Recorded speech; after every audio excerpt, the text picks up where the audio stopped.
Bismillahirrahmanirrahim. Assalamualaikum warahmatullahi wabarakatuh.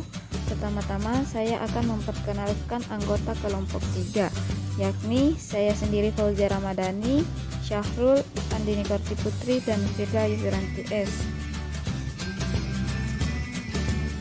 Dalam video ini kami akan membahas materi tentang alternatif dalam menghadapi kegagalan.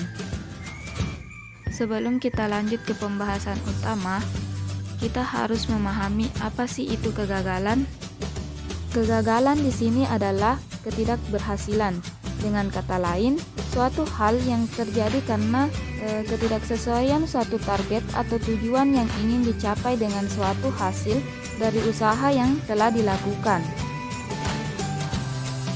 Menurut Zimmerer, mengemukakan ada 8 faktor penyebab kegagalan dalam menjalankan usaha, yaitu faktor pertama, ketidakmampuan manajemen. Faktor ini yaitu dalam bisnis kecil, contohnya dalam bisnis kecil, yaitu kurangnya pengalaman manajemen atau lemahnya kemampuan pengambilan keputusan merupakan masalah yang paling utama dari kegagalan usaha. Seperti pemilik usaha kurang memiliki kemampuan kepemimpinan dan pengetahuan yang diperlukan agar bisnis itu berjalan. Kemudian, faktor yang kedua, kurangnya pengalaman. Dalam kurangnya pengalaman,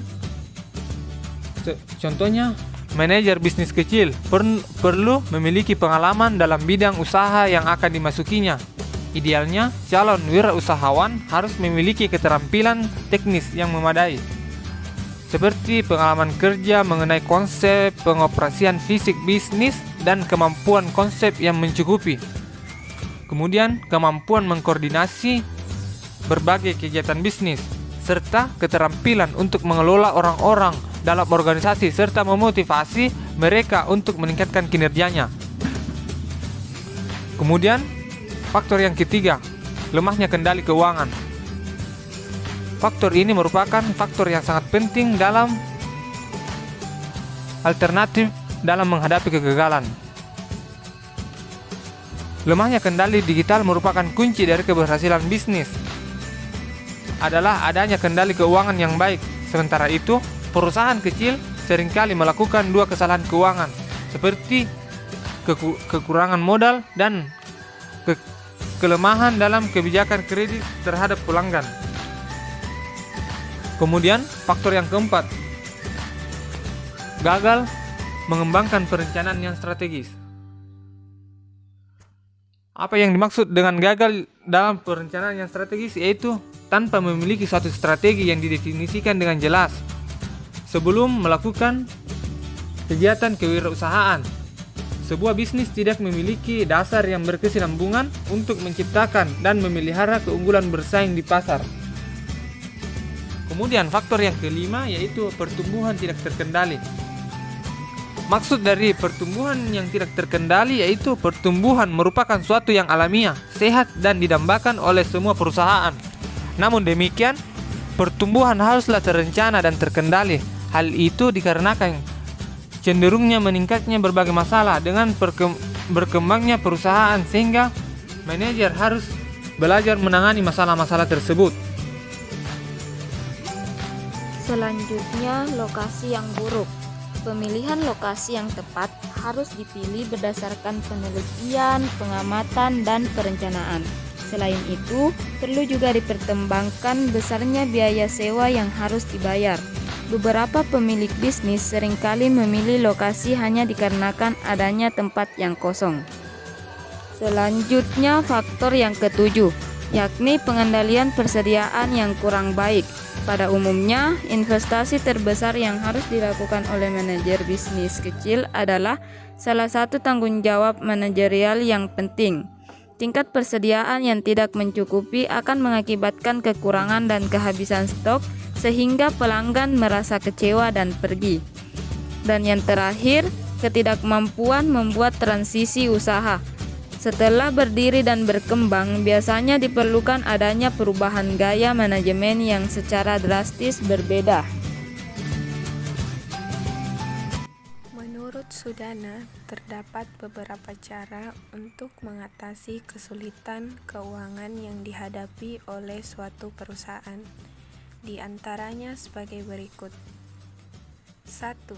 Penyelesaian sukarela atau voluntary settlement merupakan penyelesaian sukarela dapat dilakukan melalui kesepakatan antara pihak kreditur dan debitur. Bagian A. Extension atau perpanjangan. Pihak kreditur sepakat dengan pihak debitur untuk memperpanjang jangka waktu jatuh tempo kredit yang telah ditentukan. B. Composition merupakan para kreditur bersedia menerima pembayaran sebagian tagihannya dan merelakan sebagian yang lainnya tidak terbayar. C. Liquidation by voluntary arrangement merupakan para kreditur secara bersama memutuskan meminta likuidasi perusahaan secara informal. 2. Penyelesaian lewat pengadilan atau settlement involving litigation merupakan pihak kreditur dan debitur tidak mencapai kesepakatan untuk penyelesaian secara sukarela, maka langkah selanjutnya yang dapat ditempuh adalah penyelesaian secara hukum.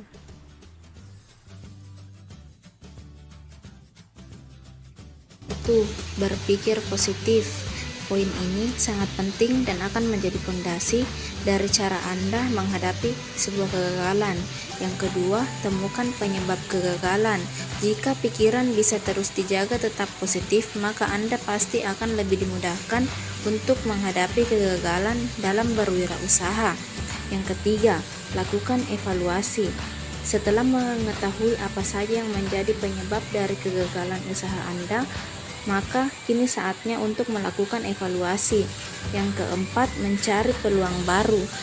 Mencari peluang baru ini cara untuk menyelesaikan kegagalan dan mendapatkan jalan untuk berkembang ke arah yang lebih baik.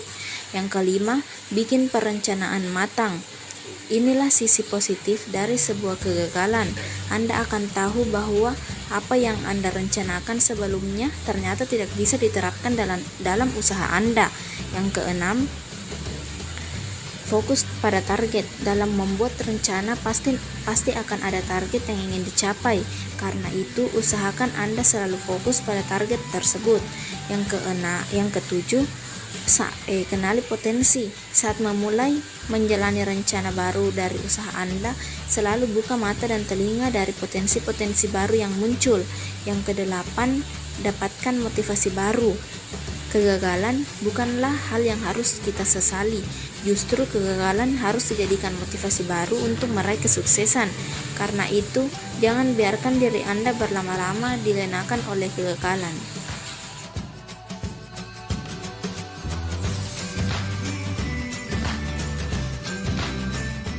Adapun kesimpulannya yaitu jalan termudah untuk menghindari kegagalan adalah dengan cara mengenali kegagalan itu sendiri.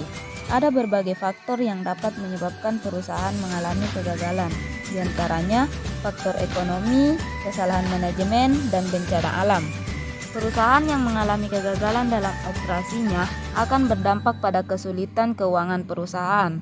Namun, ada beberapa tahapan alternatif untuk penyelesaian jalan keluar ketika gagal, yakni berpikir positif, temukan penyebab kegagalan, lakukan evaluasi, mencari peluang baru, buat perencanaan yang matang, fokus pada target, kenali potensi, dan dapatkan motivasi. Itulah tadi hasil diskusi dari kami. Sekian dan terima kasih. Wassalamualaikum warahmatullahi wabarakatuh.